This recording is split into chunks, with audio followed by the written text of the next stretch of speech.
maybe a bit of a tactical answer, but it really boils down to the interview process. And you have to break down, what do you want to see from this person? And I think whenever you're hiring a leader, that time is precious, but you should spend no more time with a leader than any other hire that you make. Um, you want to really understand, what are the needs of this organization and what do you need from this leader. And I think, Paul, you've touched on it perfectly, right? You're really breaking down and trying to see the person inside, not just sort of the answers that they're providing in the interview itself. Some principles or sort of focus areas, maybe is a better word here, that I think is key when you're evaluating a leader. A couple of things. The first is, how do they navigate crisis management?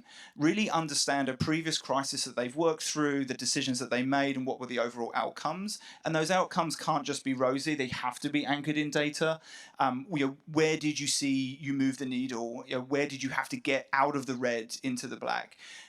What decisions did you make? Gives you an understanding of, like, how did they anticipate challenges along the way? How did they pivot and react? The trade-offs that they made, and ultimately their judgment. Really just sort of breaking down, the person, the organization that they're building, how they navigate crisis, and ultimately kind of what are the outcomes that they've achieved over a time horizon. I think they're the critical things you understand with any leader.